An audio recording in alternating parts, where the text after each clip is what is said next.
Pessoal, bom dia a todos aí. Estão todos me ouvindo?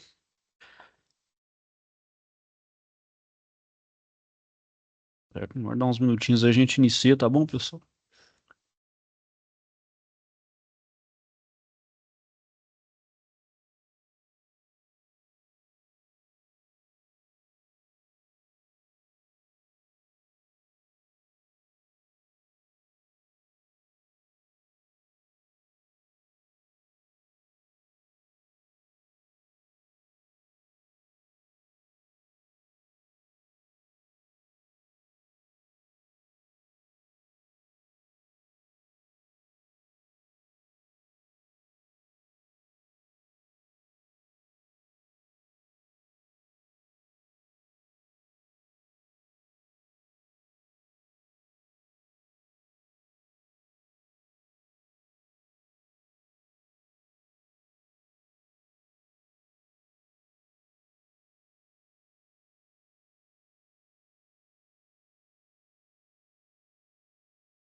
Bom dia. Bom dia, Thais.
Bom, pessoal, então, bom dia então a todos. Vamos iniciar aí.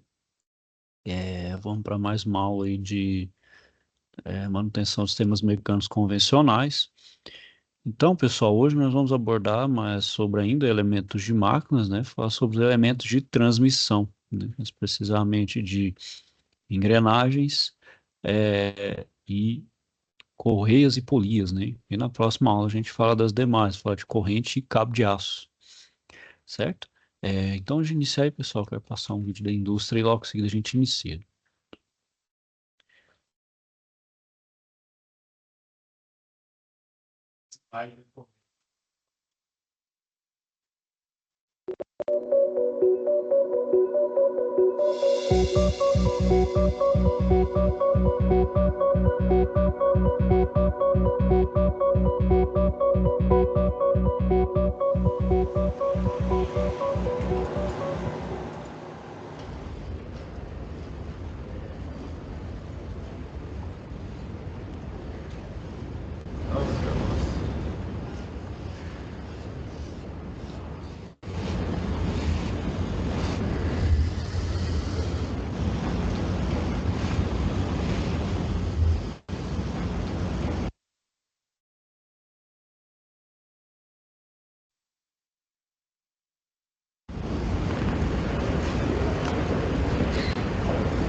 That's the end of today's feature on the frame.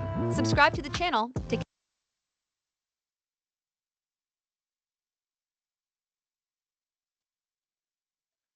Bom, pessoal, então vamos lá, deixa eu colocar aqui a apresentação. Esse aqui não.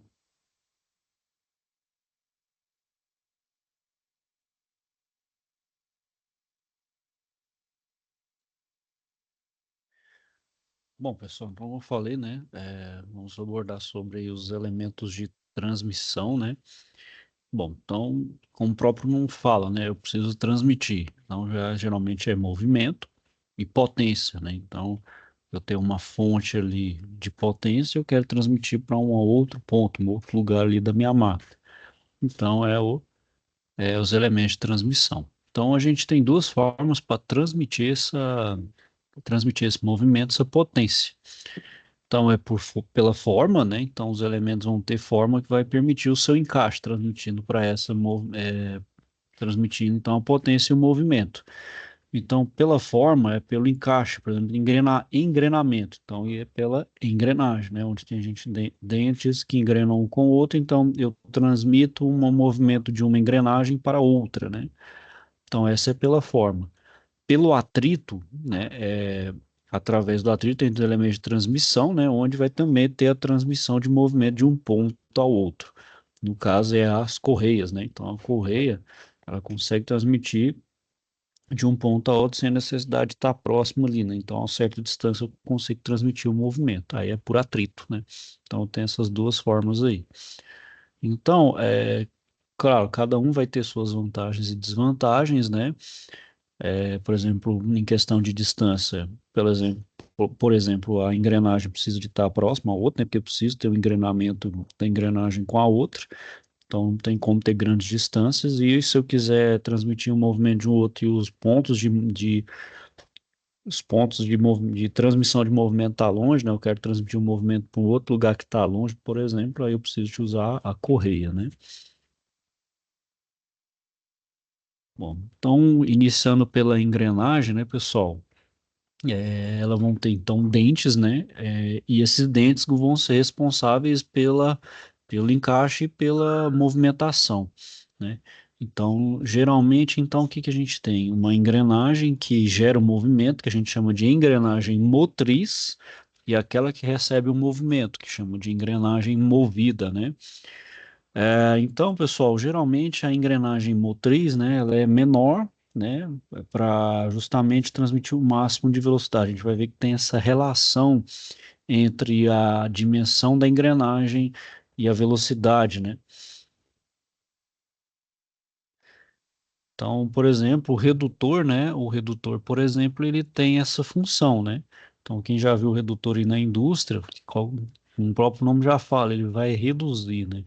Então, ele vai reduzir um movimento, por exemplo, de um eixo que está a uma certa velocidade, vai reduzir quantas vezes eu quero necessário. Então, eu quero reduzir em 2 vezes, 3 vezes, 10 vezes. Aí vai ter um conjunto de engrenagens dentro desse redutor, onde no final ele vai dar a redução correta. Então, pessoal, nunca é uma relação direta, assim. Então, por exemplo, eu quero, ainda mais, por exemplo, se for uma redução muito grande, tipo, na ordem de 5, 6 até 10 vezes. Então, não tem como, por exemplo, diminuir, né? Que a gente sabe que tem uma relação entre o diâmetro, né, e a velocidade, né? Então, não tem como fazer isso diretamente da engrenagem motriz para a movida, porque está sendo reduzida, porque a força é muito grande. Então, eu preciso ter engrenagens intermediárias. Então, no redutor vão ter uma série de engrenagens que lá no final vai dar redução. Para que isso? Para que a transmissão de força não seja, vamos dizer assim, suavizada, de forma então que eu não desgaste nem as engrenagens de entrada e de saída.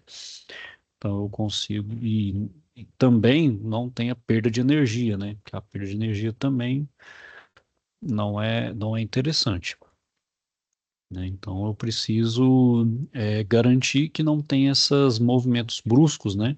Então nunca se vai ver direto lá, já vou diminuir 10 vezes, então já vai ter uma engrenagem bem grandona e vai diminuir 10 vezes. Não, tem uma, tem uma lógica a ser seguida, né? Então a gente tem as engrenagens intermediárias para poder então fazer essa transmissão de forma mais suavizada, essa diminuição gradativa até chegar na redução que eu queira, né? Bom, e então como eu falei, né, essa relação, né? Então a gente tem uma relação entre a velocidade e o diâmetro, né? Uma forma clara da gente enxergar é a bicicleta com marcha, né? Então, por exemplo, quando a gente está querendo subir, né? Subir ali uma rampa, né? Então, o que que você vai mudar? Você vai mudar para aquela engrenagem que é maior, né? Ali na corrente, na correia, você vai querer aquela corrente maior. Aquela corrente maior, você não vai ter muita força, a marcha fica bem levinha, né? Se você já andar de bicicleta aí ele fica bem leve. Porém, ela não desenvolve velocidade, justamente porque ela tem um diâmetro grande. Então, quanto maior o diâmetro, menos velocidade. Porém, ela vai me dar mais força. Então, fica mais leve e me dá mais força. Então, eu consigo superar um obstáculo. Aí, no momento, então, que eu vou descer, né? Vamos descer assim uma ladeira, o que que acontece? Aí no momento que eu vou começar a pedalar com essa marcha, então você vê que você fica girando meio que em falso, não gera velocidade. Então eu preciso mudar para uma relação menor, ou seja, eu preciso de um diâmetro menor, que aí sim, no momento que aí eu consigo imprimir velocidade. Então aquelas engrenagens é para maior velocidade. Então a mesma coisa, por exemplo, no conjunto, por exemplo, de marchas do carro. Então a primeira marcha é uma engrenagem grande, à medida que vai passando as marchas, né? Então, a marcha que eu preciso de mais torque, ela tem que ter mais diâmetro. e aquela marcha que eu preciso desenvolver velocidade, ela é menor. Então, por exemplo, uma quinta marcha, a engrenagem é menor do que a da primeira marcha. Então, tem essa relação, então, entre diâmetro, rotação, né, no caso, velocidade e também o torque, né? Então, quanto menos velocidade, mais torque eu tenho, né? Então, tem também essa relação entre velocidade e torque. Se eu quero mais velocidade, eu diminuo minha engrenagem. Então, eu desenvolvo velocidade e menos torque, né? Bom, e geometricamente, né, pessoal, a engrenagem, ela tem essas características aqui, né? Tem esses parâmetros aqui para poder garantir movimento, né, e transmissão de energia com eficiência. Então, são esses parâmetros aqui. A base de tudo, pessoal, é o diâmetro primitivo, né? Então, por exemplo, para se desenhar uma engrenagem, é onde eu parto da primeira, vamos dizer, é o passo inicial, é fazer o diâmetro primitivo, que ele é o intermediário entre o diâmetro externo e interno, né? Que é realizar todo o projeto mecânico. E o que é o diâmetro externo? É o maior diâmetro da engrenagem. Então, é o máximo que eu chego aqui, né? O diâmetro externo até onde eu topo aqui do dente. E o diâmetro interno é aquele que vai até, vamos dizer assim, na base ali da minha engrenagem. E também, né, o que garante também é o número de dentes, que é a quantidade total de dentes em uma engrenagem. Tem as relações matemáticas aí, pessoal, mas aqui não é o escopo do curso. A gente tem que ter só a noção desses parâmetros aqui que compõem qualquer tipo de engrenagem aí. Bom, a gente também tem a altura da cabeça do dente, né? Que é a parte do dente que fica entre o diâmetro externo e o diâmetro primitivo, né? Então, ele vai variar aqui nessa altura da cabeça do dente.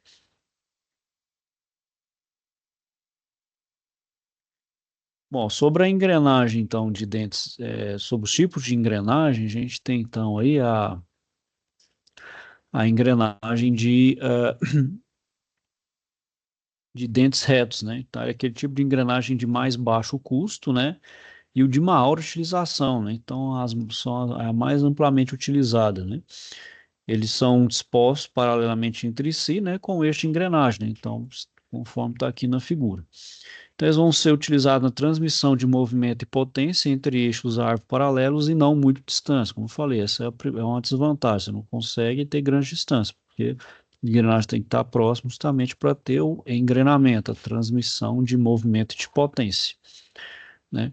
É, e são fáceis de engatar, né? Até porque é o dente reto ali, né? E são utilizados então onde a gente exige muita mudança de posição das engrenagens, principalmente quando estão em serviço, né? Só que ela tem uma desvantagem, ela produz um elevado ruído, né? Então ela limita a sua aplicação à transmissão de baixas velocidades, né? Baixa velocidade de rotação e também de baixa potência. Então esse é um dos problemas, né? Gera ruído. Só que há uma vantagem também, elas aguentam grandes cargas, ou seja, ela transmite grandes quantidades de força, né, grande quantidade de energia.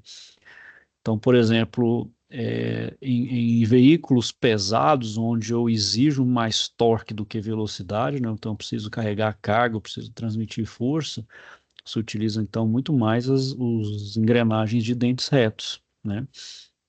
Só que o problema é o ruído, né? Esses engrenamentos aqui geram uma quantidade de ruído muito alta.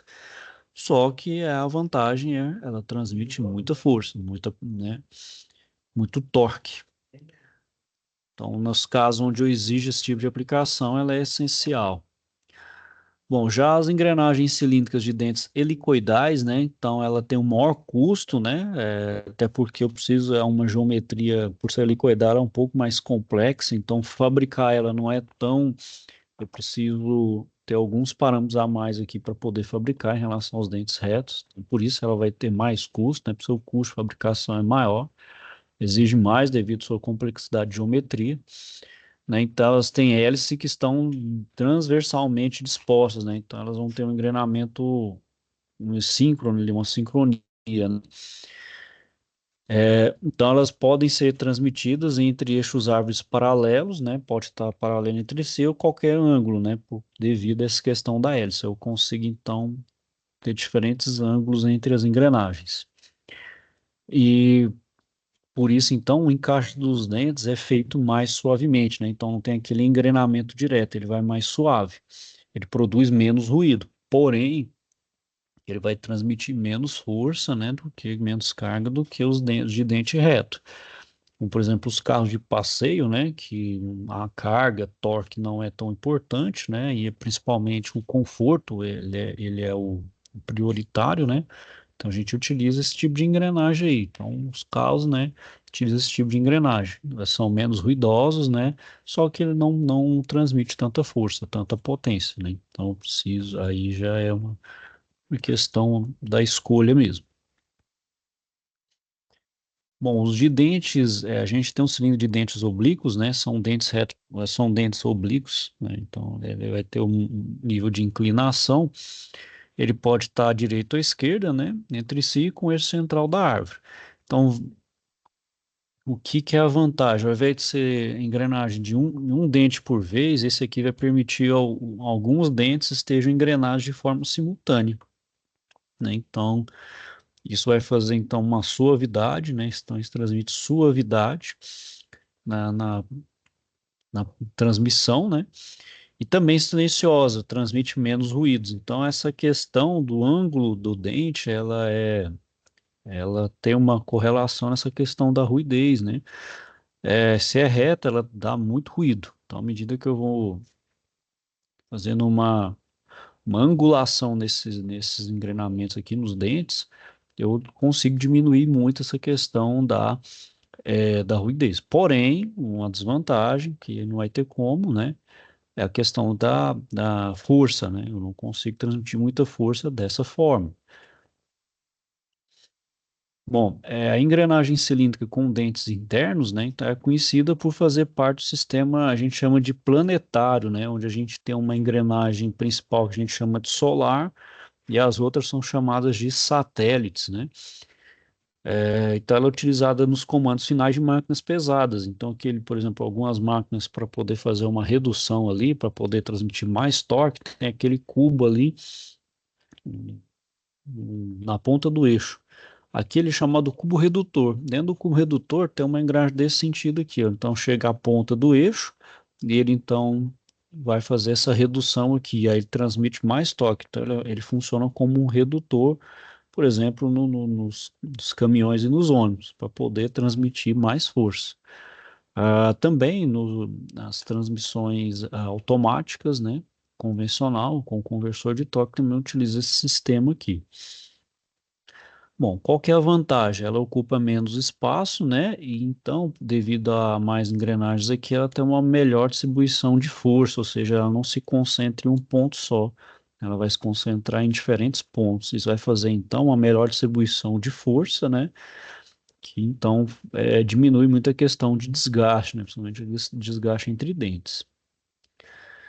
E elas todas vão girar no mesmo sentido, né? Então vai distribuir melhor aí essa questão da força e sempre vai girar no mesmo sentido. Bom, a cremalheira, né? Quem já viu e quem já teve a curiosidade de ver também, muito, muito presente nos portões eletrônicos, né? Então fica a trilha, né? Vamos dizer ali, fica a trilha ali, né? Chama de pinhão e cremalheira, né? Então a cremalheira fica no portão ali, né? E o pinhão fica ali transmitindo a força no motor, onde vai abrir e fechar, né? Então isso aqui é para fazer uma espécie de conversão daquilo, por exemplo, que está girando, no caso do pinhão, para transmitir em movimento circular ou em longitudinal, né? Que eles falam. Ou ao contrário, né? A partir de um fazer um movimento circular, faz a conversão de um movimento linear para outro circular. E ela pode ser considerada, né, uma seção de uma engrenagem com um valor de diâmetro primitivo muito grande, né, de forma que os dentes fiquem em linha reta. Então você pode ter uma grande relação aqui de engrenamento, né, principalmente de diâmetro, que o dente vai ficar de forma reta aqui e vai fazer o movimento. A gente também tem as engrenagens cilíndricas com dentes em V, né, no formato de V. É o mesmo do helicoidal, né? Só que agora é de forma dupla, né? Então, só que aí tem uma voltada para a direita, uma voltada para a direita e outra para a esquerda, né? E também, pelo seu formato, ele lembra muito um espinha de peixe, né? E para sua fabricação, a gente pode construir uma peça única ou duas peças que são unidas através de parafusos ou de soldas. Então, só uma para efeito de curiosidade ali, né? Aquele símbolozinho da marca Citroën veio justamente dessas engrenagenzinhas ali, ó, que formam o V. Então, tem aqueles dois Vzinhos de cabeça para baixo na marca da Citroën, na logo da Citroën, veio aí dessas engrenagens, né? Então, apesar de ter, então voltando aí, né? A gente pode construir uma peça única ou duas peças através de parafusos ou de soldas. Então, só que isso, né, implica em maior custo de fabricação, né? E então essas engrenagens ela têm uma vantagem de transmitir grandes esforços com a emissão de pouco ruído, justamente pela inclinação dos dentes, né? Que a gente já viu aí que tem essa correlação, né, entre nível de ruído e, e, e a engrenagem dos dentes aqui, né? A relação entre o ângulo e o nível de ruído. Então, agora, como a gente viu que só a angulação com uma fileira só dava problema para transmissão, se eu fizer um duplo V, então aqui eu consigo então transmitir mais força. Então, eu consigo unir o melhor dos dois mundos, que é a transmissão de grande quantidade de força, que é característico da engrenagem de dente reto, e com um nível de ruidez mais baixo tanto na helicoidal quanto no dente oblíquo, né? Então, agora eu consigo transmitir uma grande força a um nível de ruído bem menor, graças a esse tipo de engrenagem aí. A gente tem também a cônica com dentes retos, né? Então, ela possui dentes retos ali, né, que dificultam a fabricação e a montagem. Então, ela é um pouquinho mais complexa, né? Então, seu nível de custo é maior, né? Então, ela é empregada na transmissão de movimento em potência entre eixos áseos que se cruzam, né? Ou seja, elas não estão paralelas. Agora, elas podem estar em um nível, por exemplo, 90 graus aí, né? Ou algum outro nível de angulação, né? Só que agora, qual que é a principal desvantagem, né? Ele só pode ser aplicado em baixas velocidades, não consigo aplicar em uma velocidade maior. Que é um exemplo aqui também na automobilística, transmissão por exemplo, do motor para o eixo traseiro no diferencial, né? Então, chega o eixo traseiro e lá no diferencial tem a parte central, faz essa transmissão de movimento. Aí dessa engrenagem, ela vai para as duas rodas lá traseiras para fazer o movimento. Então é assim que se faz o engrenamento, por exemplo, no final do motor, né, lá para o eixo traseiro. A gente também tem a cônica com dentes helicoidais, né? Então esse tem um encaixes de dois dentes simultâneos, né? Então eu posso engrenar mais de um dente ao mesmo tempo. Então, eles vai transmitir para grandes esforços, né? Então, eu consigo transmitir mais força, só que agora de uma forma suave, né? Então, é a questão do ruído aí. Em eixos árvores desalinhados, né? Então, pode ter agora um certo nível de desalinhamento, então posso ter uma angulação mais flexível com relação à cônica com dentes retos, ou também eixos concorrentes, né? Então, que estão em linhas diferentes aí. Bom, e quais são, pessoal, os danos típicos que eu tenho nas engrenagens, né? Então, primeiro, eu tenho o desgaste por interferência, né? Então, quando o meu contato entre os dentes não está acontecendo da forma correta, né?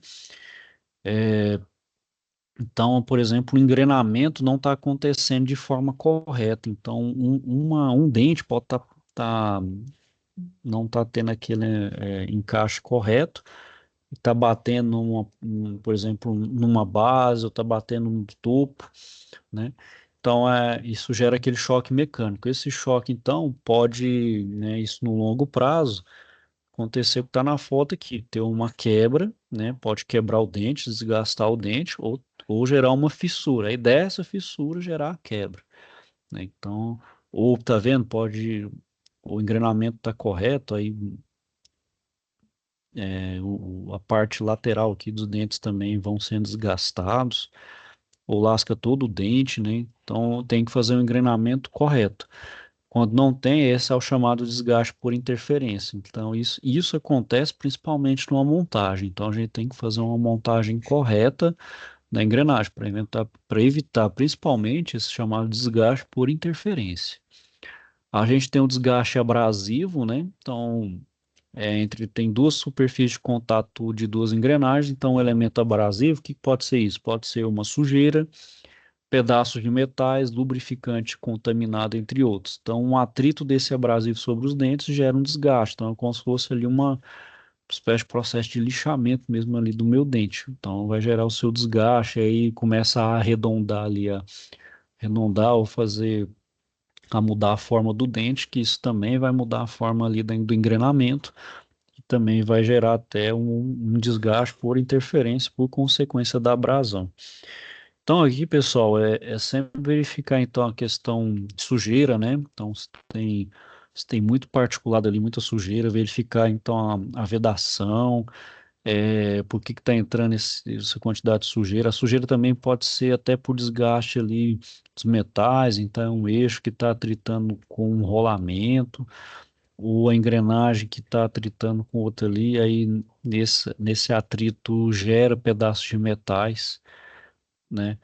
Além disso, o lubrificante está contaminado, ou seja, o meu óleo, né, o meu filtro de óleo não está filtrando corretamente, então está deixando passar ali, deixando passar pedaços ali ou até sujeira que realmente pode gerar essa abrasão.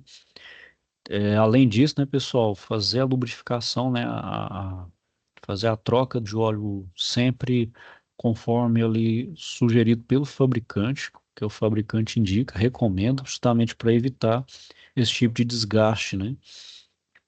Então ele gera esse tipo de desgaste aqui, é como se fosse um lixamento mesmo, gera um atrito ali, uma sujeira, como se fosse um polimento que desgasta ali tanto o eixo quanto a engrenagem. A gente também tem um dano típico que é a quebra por fadiga, né? Então, a fadiga, né, pessoal, ela é no tempo, né? Então, a gente sabe ali que toda a máquina tem um ciclo de vida, né? Então, é formação de trincas que ficam localizadas no pé do dente, né? Então, à medida que vai passando o tempo ali, principalmente o meu pé do dente vai começando a ter uma origem de trinca. E essa trinca, né, a própria mecânica da fratura, ela vai se propagando até o momento que rompe, né? Onde pode gerar, por exemplo, esse tipo de fratura aqui, né? Ela gera em algum ponto, em algum momento ela vai se colapsar, né? Ou seja, vai trincar. A gente também tem a questão por desgaste ou quebra por sobrecarga, né? Então pode ser devido a uma sobrecarga de força, choques mecânicos, né? Ou ineficiência no processo de fabricação da engrenagem. Então, por exemplo, eu não dimensionei corretamente a engrenagem, né? Então, eu fiz uma engrenagem que é suficiente para aquela força que é projetada. Então, problema no projeto. Choques mecânicos, né? Então, também eu não avaliei, por exemplo, se minha máquina tem um certo nível de vibração, né? Que isso pode passar, por exemplo, para as engrenagens, né? Ou também por questão de alinhamento, não fiz o devido alinhamento, então as engrenagens vão sofrer algum tipo de impacto ali entre uma engrenagem e outra. E também até no processo de fabricação da engrenagem, né? Ou seja, eu não não fabriquei corretamente, né? Fora das especificações de dimensão, ou não fiz um tratamento térmico correto, né? Ou não usinei corretamente de forma que eu ou fragilizei ou fez algum dano à superfície ali, né? Da engrenagem. E outro dano típico também, pessoal, são as chamadas trincas superficiais, né? Então, devido ao emperramento, né? Então, por exemplo, devido ao eixo ali, ou um problema no eixo que gera um emperramento, seja trava, né? Então, a gente tem ali uma espécie de, vamos dizer ali, vamos dizer ali, um movimento forçado entre uma engrenagem e outra, né? Então, você vai desgastar ali as trincas, né? Você vai desgastando ali, né? Forçando movimentos, pode gerar uma trinca, né? Principalmente na superfície. E é causado por vibração excessiva, né? Então, não verificar essa questão da minha máquina gerar vibração ou se pensar em um sistema de amortecimento ou verificar se eu consigo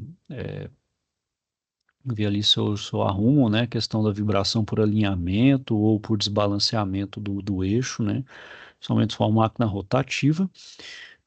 A lubrificação deficiente, né, ou simplesmente não ter lubrificação ou não fazer a troca do óleo corretamente e até sobrecarga, né, por questões de projeto mesmo ou de montagem. Bom, passando para o outro elemento de transmissão, pessoal, que é a correia e a polia, né? Os dois aí andam juntos, né? Eu preciso da polia, por exemplo, para encaixar a correia.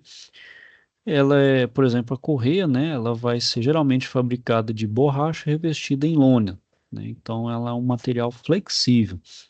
Então, então, é ideal para movimento entre eixos separados por grande distância, né? Um passo, por exemplo, transmissão entre engrenagem, eu preciso para os meus eixos estarem perto, né? Para poder ter a transmissão. Já a correia eu consigo ter uma distância considerável entre a motriz e a movida, né? E ela então é uma peça metálica, né? A polia vai ser uma peça metálica ou fabricada até em nylon, né? De formato cilíndrico que é movimentada pelo eixo de um motor ou também pela própria correia, né? Então ela vai estar acoplada ou no motor ali onde eu quero transmitir o movimento. Bom, então, pessoal, esse sistema aí, ele é considerado os mais antigos, né? Então, monta lá, por exemplo, na época dos moinhos, né? Era usado para movimentar cargas também, para transmitir movimentos. E ela é considerada de baixo custo, né? Além disso, ela produz pouco ruído, né? Se comparando ali com as engrenagens, e uma elevada resistência ao desgaste, né? Uma vez ali que a engrenagem está em constante atrito e transmissão de força constante, estou mais sujeito então a ter mais desgaste, né? Então, no sistema polia e correia, né? Então, minha polia ligada ao eixo do motor, como eu falei, é chamada de motora, né? Polia motora. E aquela que recebe movimento é chamado de movida ou conduzida, né? E o sentido de rotação é conforme o sentido de giro do meu eixo motor, né? Pode ser para um lado ou para o outro, né? Horário ou anti-horário, né? Bom, sobre os tipos de correia, pessoal, a gente então tem a correia do tipo plana, né? Então ela tem uma seção transversal toda plana mesmo, né? Não tem nenhuma. Só que aí ela é feita através do atrito, né? Então eu preciso de estar essa questão da distância, o tensionamento. Então essa minha correia ela precisa estar bem tensa para eu poder conseguir transmitir o movimento, né? E mesmo bem tensionada essa minha correia, pode gerar um deslizamento. E esse deslizamento, dependendo, né, da aplicação, ela é inevitável. Então, de certa forma, esse tipo de correia, ela vai dar problema de eficiência, de transmissão. Então, ela vai perder energia e potência. Então, dependendo da aplicação, né, eu vou perder potência e energia. Então, isso aqui é indicado mais para transmissão de força, por exemplo, para baixas rotações, né? Então, por exemplo, aqui são equipamentos grandes que geram torque, né? Então, por exemplo, aqui, ó, aqui está tendo uma relação de movimento, aqui vai ter uma rotação bem pequena, porque o diâmetro é grande. Então, essa máquina ali deve ser por alguma coisa ali, precisa de torque, né, para movimentar ou fazer algum processo. Então, é para baixas rotações, né? Então, não é bom para grandes, né, para rotações maiores. Já a correia em V, ela tem sua seção transversal, né, em forma de um trapézio, né? Do ponto de vista construtivo, né, ela vai ter então em seu interior fios de aço ou de tecido, né? Então esses fios aí, ela é apropriado para quê? Para aumentar a resistência à tração. Então agora eu não preciso ter um nível de tensionamento tão grande, graças a esses fios aqui, né? Então ele não tem deslizamento. Isso também evita o deslizamento entre a motora, né, entre a polia motora e a movida. E também vai produzir menos ruídos e também choques mecânicos, uma vez que ele não vai ter esse escorregamento, né? Vai evitar, por exemplo, qualquer problema na máquina, tanto na parte motriz quanto na motora. A correia dentada, né, que também chama de correia sincronizada, então ela é utilizada onde não é permitido haver atrito, né? Até na correia em V vai ter um nível de atrito. Na correia dentada, justamente por esses dentes ali estarem engrenados ali, a gente não tem atrito. Então tem situações onde não é permitido, né? Então, ela vai ter essas ranhuras que vai funcionar como o dente mesmo, né? Então, assim como as polias dentadas. Alguns motores de carro utilizam essa correia aqui, né? Chamam de correia dentada. Até, por exemplo, né, não pode ter atrito, porque, por exemplo, essas correias, ela tá unida do cabeçote ao bloco. Então, se tiver algum tipo de atrito, você então tira a sincronia de abertura de válvula, de escape e de admissão. Tendo essa falta de sincronia que pode acontecer ali, então, se está, por exemplo, a válvula aberta no tempo errado ou fechada no tempo errado, você está sujeito a empenar a válvula ali junto com o pistão. Aí você vai ter todo problema ali. Aí você danifica o eixo árvore ali das válvulas, danifica a própria válvula, o pistão, né? Então você pode estar causando vários problemas aí, por exemplo, no motor, né? Então por isso eu tenho que utilizar, por exemplo, a correia dentada, né? Bom, sobre as polias, né? Então, se eu preciso das correias, as polias também é o conjunto ali para estar engrenando junto com a correia, né? Então, a gente tem a polia plana, que ela vai ser utilizada com a correia em V, né? Então, ela vai ter uma superfície de contato, que é essa daqui, né? Ela pode ser do tipo plana ou abaulada tanto para baixo, fazendo uma espécie ali de depressão, ou positiva ali, né? Vai depender do nível ali de superfície de contato, né?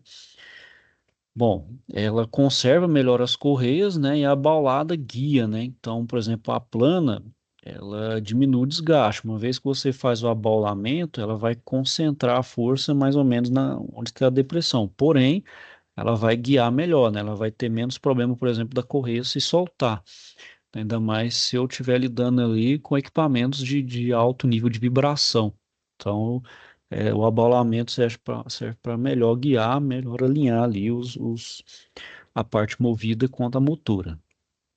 É a polia trapezoidal, né?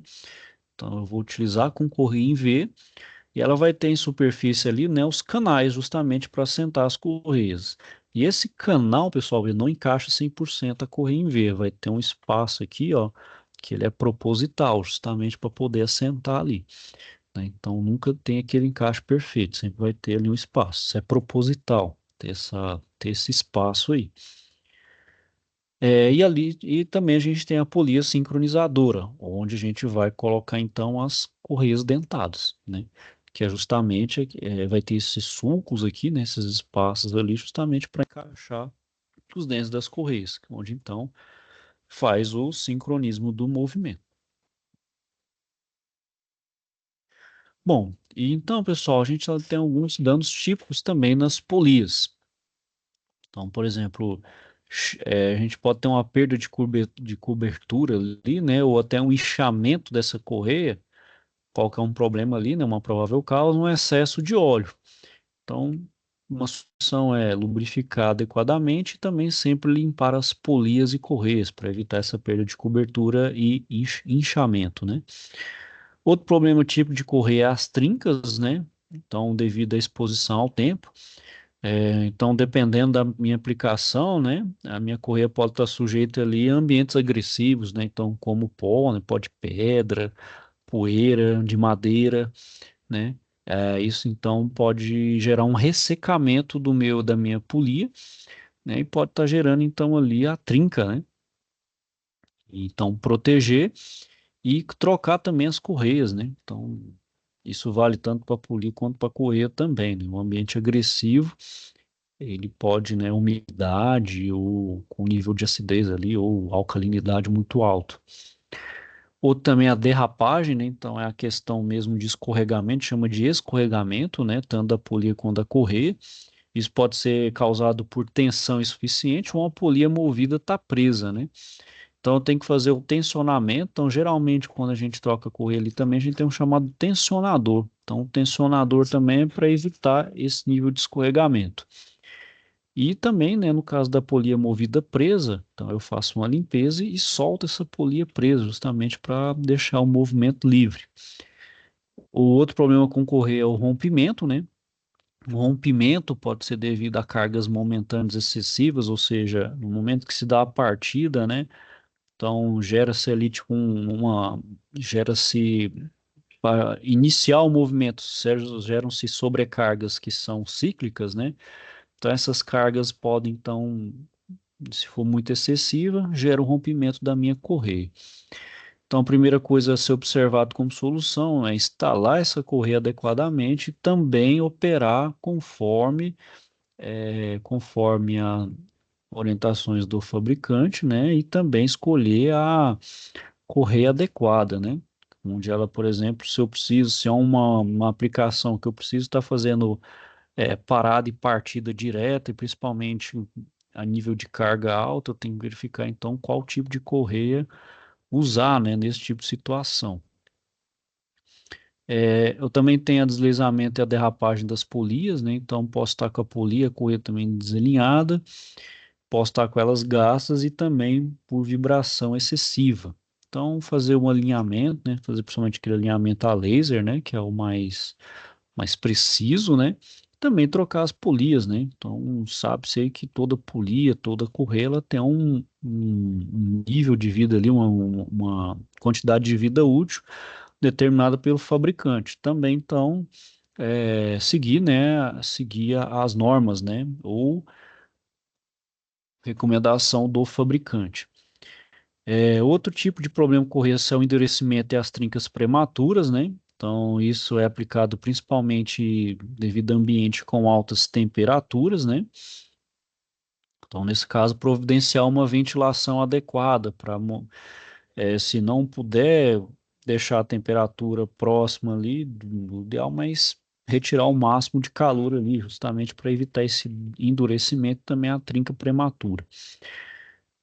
Correia com esquio ou chamado chiado, né? Tem aquele movimento ali, pode ser também com cargas momentâneas ou devido a escorregamento, então também preciso tensionar adequadamente. E a vibração excessiva, né? A causa também uma tensão insuficiente, então também preciso tensionar adequadamente e fazer a troca da correia. Bom, para montar e desmontar as polias, pessoal, eu preciso então realizar a montagem de uma correia. Não é recomendado forçar a entrada da mesma no canal, né? Então, por exemplo, ao colocar ali a correia no canal, naquele canal da polia, não utilizar nada para forçar, né? Nem nenhuma ferramenta, pois você pode danificar tanto o canal da polia também como a própria correia. Então, você danificar ali no longo prazo, você pode gerar um problema prematuro.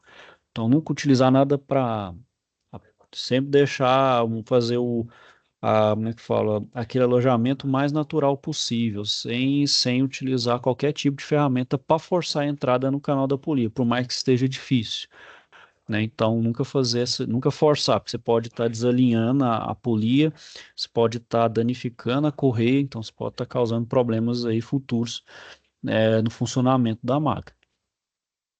E o melhor procedimento, então, é aproximar a polia móvel da polia fixa, né? Então, por exemplo, se tem uma certa distância, tu vai ficar até tensionado, junta os dois o máximo possível e montam elas sem tensionar. Depois que monta, aí você distancia a movida da motora, faz um alinhamento e tensiona corretamente, que aí você consegue ajustar isso. E então, antes de montar essa correia, né, antes também de direcionar, você vai girar manualmente a correia de forma a manter sua frouxidão toda para cima ou para baixo, né? Isso então vai facilitar o tensionamento da correia, onde a tensão agora fica uniforme. Feito isso, então, a gente tensiona a correia. Então, para isso, a gente obedece a especificação do projeto da correia. Então, isso também é no manual do fabricante, para manter essa tensão dentro do limite de tolerância. Caso esse limite esteja fora, eu tenho que pegar uma correia logo acima dessa que deu problema, né? Justamente para não dar problema dessa correia ter sua vida útil reduzida. Então, como eu falei também nesses danos das polias e das correias, a tensão baixa causa deslizamento, esse escorregamento, né? E esse deslizamento, esse atrito, ele gera calor. Esse calor também danifica tanto a corrente como a correia. E também a tensão alta demais também causa dano à correia. Então tem que fazer o tensionamento correto, conforme o meu fabricante indica. Então, para verificar se minha tensão está correta, dentro do ideal, a gente tem um equipamento que chama tensiômetro, né? Esse tensiômetro dá para a gente verificar ali o nível de tensão, se está dentro do especificado pelo meu fabricante. Né? E qual que é a tensão ideal? É aquela que a transmissão está com a sua menor tensão e não ocorre o deslizamento ou patinação da correia sobre a polia, né? Ou seja, essa é a chamada tensão ideal, que só não está forçando demais e nem está gerando escorregamento, né? Que o escorregamento é tensão baixa. Ok, pessoal. Alguém tem alguma dúvida, questionamento?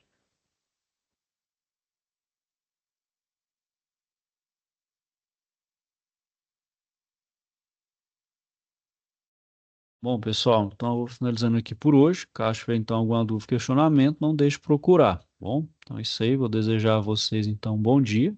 Então, todos com Deus e até a próxima.